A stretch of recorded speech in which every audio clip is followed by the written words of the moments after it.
our 2024 president of the United States, Mr. Donald Trump, because poor Biden, he's still sleeping. He might not make it this time.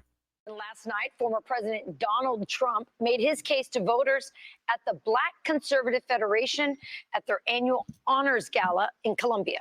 But first, he spoke to our own Fox and Friends co-host, Lawrence Jones.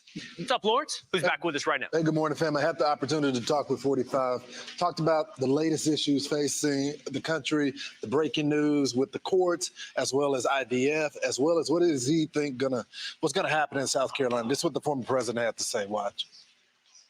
All right, Mr. President, this is the final stretch. This is the eve before the election in South Carolina. What's the final message for the people? Whether we're going to make America great again, we have a real problem. Our country has never been this way. It's never been so dangerous or so sick. When you look at millions and millions of people pouring in through our border, coming in at levels like nobody's ever seen before, I think the real number will be 18 million people by the time this guy is finished. He's destroying our country. He's a horrible president, and we have to change on so many different levels. Mr. President, but you got Nikki Haley. She's still in the race. When I look at the cash on hand, yeah, the RNC versus the DNC, they got a lot of money in the DNC. Why is she still in the race? He said, are you concerned about the cash flow? No, well, I mean, we have a lot of cash and we're doing well and we have a much better message. She has raised some money, but it's not a lot. Mm-hmm. It's mostly from Democrats. I mean, she's getting her money from Democrats. So, and actually Biden Democrats. Now they're going to vote for him if he runs. I don't know that he's going to get to the You don't start think he's again. going to be on the ticket? Look, I see the way he is. I'm not sure, but I'd like to see him run. I think it would be great. I would be very happy. Mr. President, let's talk about... You say you would be very happy. Yo, even Trump is like, yeah, there's something wrong with Biden. There's something wrong with him, but, if he runs, then that's great for me because, it just makes it easier for me. But everybody could tell something's a screw is missing from Biden. He's a little too old now, man. He's a little too old. But it's funny. Nikki Haley is really taking the Democrats' vote and bringing it to her side, even though she still knows like she has no chance. And it's still not helping her.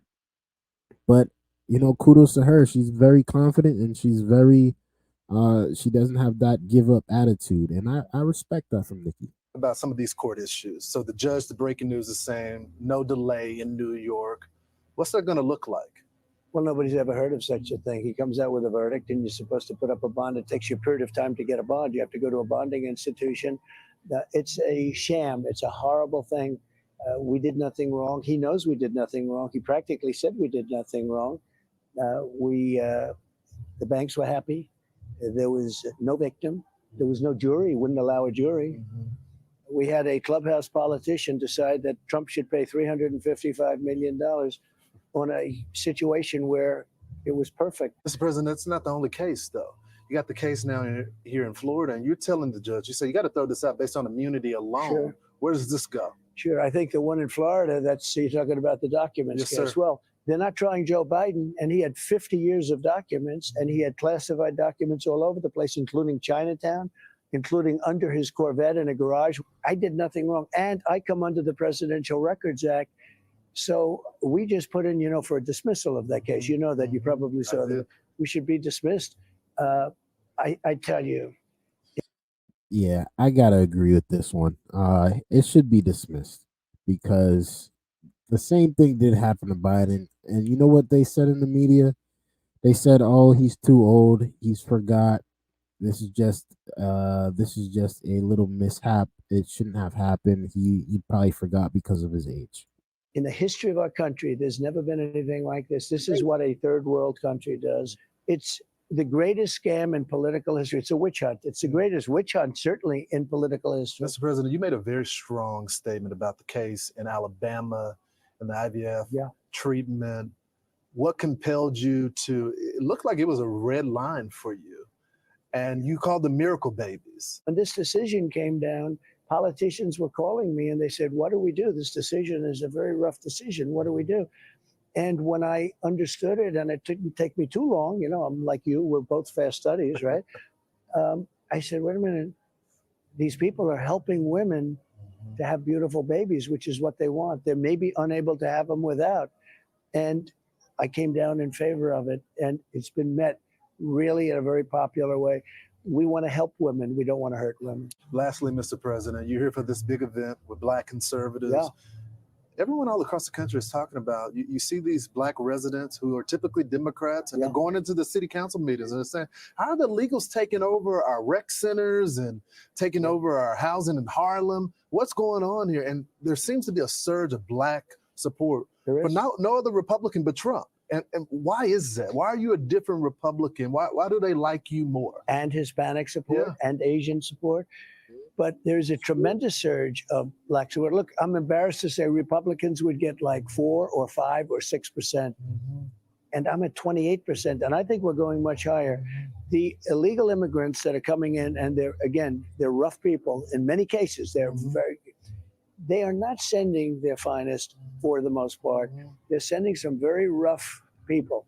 This is going to have a huge impact on the Black community because a lot of these people are going to work for very little money, and they're going to take Black people's jobs. They're going to take Hispanic jobs. They're going to take the jobs of unions. Mr. President, good luck tomorrow. We'll be watching it. Thank you very so much. Thank you very much. It's the truth.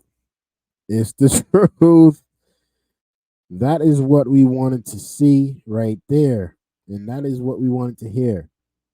These people coming in are going to take your jobs. I've been saying this for a while now. These people are going to take your jobs. They're going to work less than you, for less money than you, and they are going to work extremely harder than you. How do you prepare yourself for these people that are coming in? You get 2-3 jobs. You work even harder. You show them what it means to be an American, and you outwork them, because that's the only way. That's the only way. You can complain all you want, but it's too late. They're already here. And there's only one way to get what we want, and that is for us to put in our efforts, to work harder, and go chase after all these bags. But let me know what you guys think about this video down in the comments.